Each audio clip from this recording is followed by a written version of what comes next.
السلام علیکم۔ یہ واقعہ بیوی کے حقوق کے بارے میں ہے۔ خسران بنت عطا خلیفہ مہدی کی خادمہ تھی۔ اس کا تعلق یمن سے تھا۔ یہ بہت ہی عقل مند تھی۔ اس نے فقہ کا علم حاصل کر رکھا تھا۔ اس کی ذہانت کو دیکھ کر خلیفہ نے اسے اپنی زوجیت میں شامل کر لینا چاہا، مگر خسران نے اس سے کہا آپ مجھ سے شادی نہ ہی کریں تو بہتر ہے، کیونکہ آپ کے لیے مجھ سے شادی کرنا جائز نہیں۔ خلیفہ کو اس کے جواب پر بڑا تعجب ہوا۔ ایک حاکم وقت ایک خادمہ کو پیغام نکاح دے اور وہ اس پر انکار کرے۔ خلیفہ نے خسران سے پوچھا آخر تم میری بیوی کیوں نہیں بن سکتی جبکہ تم میری خادمہ ہو؟ خسران نے جواب دیا آپ کے لیے مجھے کسی کی سوکن بنانا جائز نہیں۔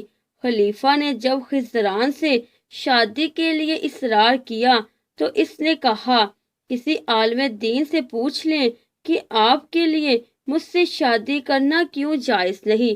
خلیفہ مہدی نے کہا کیا تم امام سفیان کے فتویٰ سے راضی ہو؟ خسران نے کہا کیوں نہیں، میں ان کے فتویٰ سے مطمئن ہو جاؤں گی۔ خلیفہ نے امام سفیان سے اس سلسلے میں گفتگو کی اور انہیں بتایا کہ آخر میرے لیے ایک خادمہ کو اپنی ازدواج کی فہرست میں شامل کرنا کیوں جائز نہیں، جبکہ خود اللہ تعالیٰ کا ارشاد گرامی ہے عورتوں میں جو بھی تمہیں اچھی لگے تم ان سے شادی کر لو، 2، 3 یا 4 سے۔ یہ کہہ کر خلیفہ مہدی خاموش ہو گیا تو امام سفیان کہنے لگے آپ نے آیت کا ایک ٹکڑا تو پڑھ ڈالا، ذرا آگے کا حصہ بھی پڑھیں۔ امام سفیان نے آیت کا اگلا حصہ پڑھا، یعنی اگر تمہیں اندیشہ ہو کہ کئی بیویوں میں برابری کا برتاؤ نہیں کر سکتے تو پھر ایک بیوی کافی ہے یا تمہاری خادمہ۔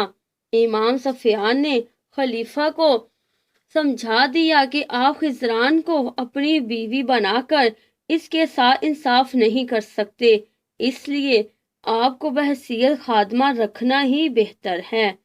خلیفہ نے انہیں 10,000 درہم بطور عطیہ دینے کا حکم دیا، مگر امام سفیان نے لینے سے انکار کر دیا۔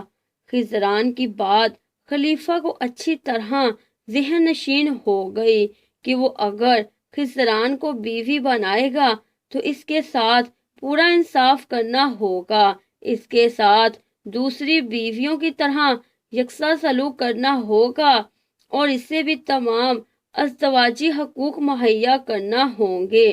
چنانچہ کچھ عرصے کے بعد خلیفہ نے خسران کو آزاد کر کے اس سے شادی کر لی۔ اس کے بدن سے 2 لڑکے پیدا ہوئے، ایک ہادی اور دوسرا ہارون رشید۔ مہدی کی وفات کے بعد ہادی خلیفہ بنا اور ہادی کے بعد ہارون رشید۔